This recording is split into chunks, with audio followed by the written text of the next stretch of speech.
Course के पहले episode में हम लोग जानेंगे प्राइस एक्शन के बेसिक्स के बारे में, जिसमें सबसे पहले टॉपिक प्राइस एक्शन ट्रेडिंग क्या होता है, प्रोफेशनल ट्रेडर क्यों इसे फॉलो करते हैं, प्राइस एक्शन ट्रेडिंग में कौन कौन से इंपॉर्टेंट कॉन्सेप्ट्स होते हैं। जब हम इन तीनों टॉपिक को कवर कर लेंगे तो हमारे लिए ये डिसीजन लेना आसान होगा कि हमारे लिए प्राइस एक्शन कितना इंपॉर्टेंट है और हमें price action trading strategy follow करना चाहिए या फिर नहीं। सबसे पहले टॉपिक के बारे में समझते हैं, प्राइस एक्शन का मीनिंग क्या होता है। देखो, प्राइस का मतलब तो आप सब जानते हैं। प्राइस का मतलब दाम होता है, मूल्य होता है, और एक्शन का मतलब होता है मूवमेंट, यानी कि प्राइस के उतार चढ़ाव को हम प्राइस एक्शन कहते हैं। प्राइस एक्शन स्ट्रेटजी के पीछे एक फंडामेंटल बिलीफ है कि प्राइस नेवर लाइज, प्राइस कभी भी झूठ नहीं बोलता है। इसीलिए चार्ट्स पर कोई भी इंडिकेटर का इस्तेमाल प्राइस एक्शन ट्रेडर्स नहीं करते हैं। वे सिर्फ प्राइस की मूवमेंट को एनालाइज करके अपनी ट्रेडिंग डिसीजंस बनाते हैं कि कब उसे ट्रेड में एंट्री करना है और कब एग्जिट करना है। टेक्निकल एनालिसिस करने का दो तरीका से ट्रेडिंग होता है। पहला, इंडिकेटर बेस्ड ट्रेडिंग करना, और दूसरा, प्राइस एक्शन बेस्ड ट्रेडिंग करना। प्राइस एक्शन बेस्ड ट्रेडिंग की एक्यूरेसी सबसे अच्छी होती है। इनके बहुत सारे फैक्टर हो सकते हैं जो कि हम बाद में बात करेंगे। आप लोगों ने कहीं ना कहीं जरूर सुना होगा, एक बहुत फेमस लाइन है, भाव भगवान 6, जिसका मतलब होता है कि प्राइस इज सुप्रीम।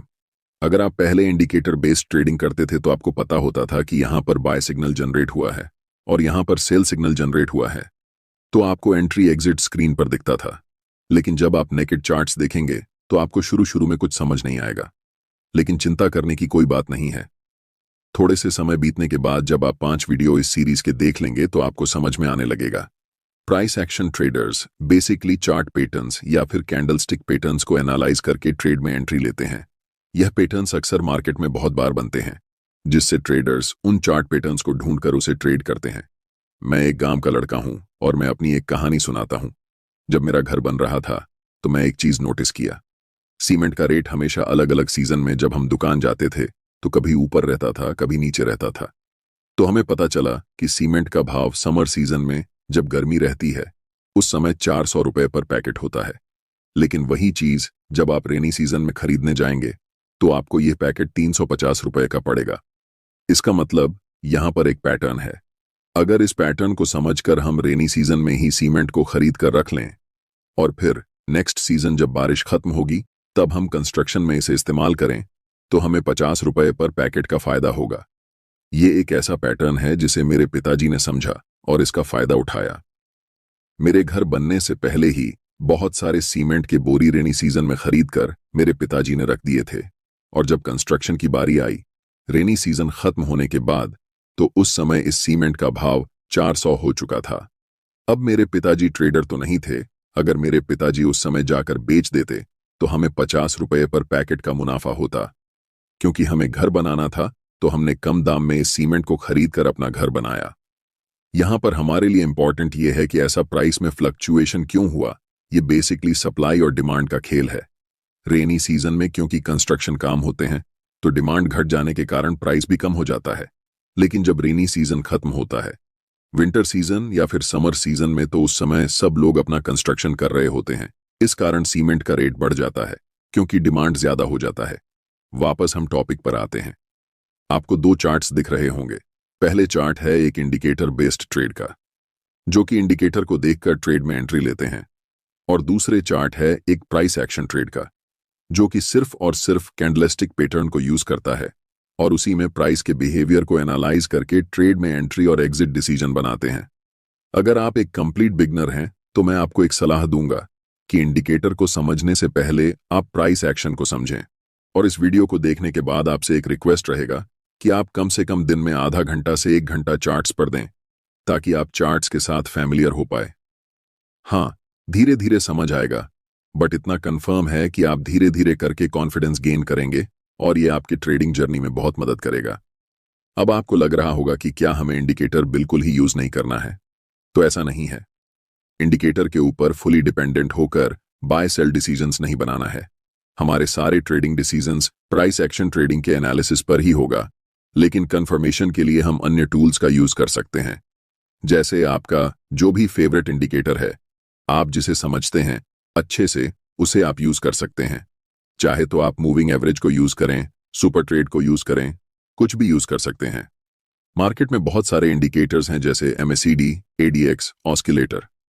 मैं कंफर्मेशन के लिए 9 EMI को यूज करता हूं। अब हम जानते हैं कि प्राइस एक्शन ट्रेडिंग स्ट्रेटजी को क्यों प्रोफेशनल ट्रेडर फॉलो करते हैं। प्राइस एक्शन में डाटा रियल टाइम में दिखता है, जिस कारण मार्केट में आपके पास एक एडवांटेज होता है कि आप पहले मार्केट में एक्यूरेटली एंटर करेंगे। लेकिन वही अगर आप इंडिकेटर यूज करते तो आपको पता है कि ज्यादातर ट्रेडिंग इंडिकेटर लेगिंग होते हैं, यानी कि वह पास्ट के प्राइस और वॉल्यूम के बेस पर ड्राइव करके थोड़ी देर बाद सिग्नल देते हैं, जिस कारण आप ट्रेड में लेट हो जाते हो और आपका स्टॉप लॉस बड़ा हो जाता है और रिस्क मैनेजमेंट फॉलो नहीं हो पाता है। अभी हो सकता है कि आपको रिस्क मैनेजमेंट क्या है पता नहीं है, लेकिन आने वाले वीडियो में हम इन सब को भी कवर करेंगे, इसलिए चिंता करने की कोई बात नहीं है। नेक्स्ट है इजी टू अंडरस्टैंड और ट्रेड। इंडिकेटर बेस्ड ट्रेडिंग के मुकाबले यहां ट्रेडिंग डिसीजन लेना आसान है, क्योंकि यहां सिर्फ आप प्राइस के डाटा को देखते हैं। लेकिन जब आप इंडिकेटर बेस्ड ट्रेडिंग करेंगे तो वहां अलग अलग बहुत सारे इंडिकेटर को एनालाइज करेंगे, जिस कारण ट्रेडिंग डिसीजन लेना डिफिकल्ट होता है। और जब आप सपोर्ट और रेजिस्टेंस को ड्रॉ करना सीख जाएंगे तो आपके लिए बहुत ज्यादा आसान हो जाएगा। मैं कहूंगा कि इससे ज्यादा आपको आसान कुछ लगेगा ही नहीं। इसीलिए इस सीरीज के अगले 5 वीडियो को बहुत ध्यान से देखना। और ये ट्रेडिंग स्ट्रेटजी प्रूवन है कि ये काम करता है, क्योंकि बड़े ट्रेडर्स सालों से बैक टेस्ट हो रही है। लेकिन एक शर्त है कि आपको बड़े टाइम फ्रेम में ट्रेड करना है। अगर आप छोटे टाइम फ्रेम में ट्रेड करेंगे तो वहां मैनिपुलेशन बहुत होने के कारण इनकी एक्यूरेसी थोड़ी कम हो जाती है। लेकिन वही अगर आप स्विंग ट्रेडिंग में जब आप शिफ्ट करते हैं और वहां प्राइस एक्शन को अच्छे से फॉलो करते हैं तो वहां पर लगभग 80 से 90% एक्यूरेसी होती है प्राइस एक्शन ट्रेडिंग स्ट्रेटजी की। और जैसा कि मैं आपको पहले बताया, प्राइस एक्शन ट्रेडिंग स्ट्रेटजी में ट्रेड में एंट्री करना और एग्जिट करना बहुत आसान है, क्योंकि यहां पर इंडिकेटर बेस्ड ट्रेडिंग की तरह सभी अलग अलग इंडिकेटर पर ध्यान लगाना नहीं पड़ता। यहां सिर्फ कैंडलस्टिक और चार्ट पैटर्न्स को देखकर ट्रेड में एंट्री एग्जिट करते हैं, जिसमें हमारा मदद करता है सपोर्ट और रेजिस्टेंस लेवल। वीडियो के आखिरी हिस्से में हम जानते हैं कि प्राइस एक्शन ट्रेडिंग में कौन कौन से सबसे ज्यादा इंपॉर्टेंट कॉन्सेप्ट्स होते हैं, जिसे सीखने के बाद हम कह सकते हैं कि हमें प्राइस एक्शन ट्रेडिंग आती है। सबसे पहले है सपोर्ट और रेजिस्टेंस, क्योंकि आने वाले सभी वीडियो में हम आपको सपोर्ट और रेजिस्टेंस के बारे में चर्चा जरूर करेंगे, क्योंकि वहां इसकी मदद लगेगी। तभी हम लाइव आपको दिखा सकेंगे कि कैसे मार्केट में एंट्री और एग्जिट करना है, चाहे हम candlestick, trend line, market structure कुछ भी बताएं। वहां पर हमें सपोर्ट रेजिस्टेंस की जरूरत होने ही वाली है। इसीलिए ट्रेडिंग में मोस्ट इंपॉर्टेंट हो जाता है सपोर्ट और रेजिस्टेंस को समझना, अच्छे से समझना। और जिनके पास सपोर्ट और रेजिस्टेंस की समझ अच्छी होती है उनकी एक्यूरेसी हमेशा अच्छी होती है। नेक्स्ट हम जानेंगे कैंडलस्टिक पैटर्न और चार्ट पैटर्न को, क्योंकि यही पैटर्न्स हमें बताती है कि मार्केट में कब एंट्री और एग्जिट करना है। और चार्ट पैटर्न को ट्रेड करने के लिए जब हम ट्रेड में एंट्री करते हैं तो उस समय कैंडलस्टिक सबसे ज्यादा इंपॉर्टेंट होता है कि कैंडलस्टिक हमें क्या बताना चाह रहा है, क्योंकि हर एक कैंडलस्टिक उस समय हो रही मार्केट के सिचुएशन को बताती है। अगली कॉन्सेप्ट ट्रेंड लाइन है। आपने एक कहावत सुना होगा, स्टॉक मार्केट में बहुत ही फेमस है, ट्रेंड इज योर फ्रेंड। आप ट्रेंड के साथ हैं तो आप बहुत पैसा कमाएंगे, लेकिन अगर आप ट्रेंड के अपोजिट में हैं तो आप बहुत पैसा लॉस करेंगे। इसलिए यह बहुत ज्यादा जरूरी हो जाता है कि कैसे हम सही ट्रेंड को पहचान सकते हैं और ट्रेंड की दिशा में ट्रेंड के साथ चलकर हम अपना प्रॉफिट बना सकते हैं। सो इनको सही से जानना बहुत ज्यादा इंपॉर्टेंट हो जाता है। और लास्ट मोस्ट इंपॉर्टेंट कॉन्सेप्ट है मार्केट स्ट्रक्चर, यानी कि मार्केट के कौन कौन से फेज होते हैं। जिस तरह हमारे जीवन का भी एक फेज होता है, बचपन, जवानी और बुढ़ापा, इस तरह मार्केट का भी एक फेज होता है, जैसे up trend, sideways, down trend. इन सभी फेज को हम डिटेल में डिस्कस करेंगे आने वाले वीडियो में। और आज के वीडियो में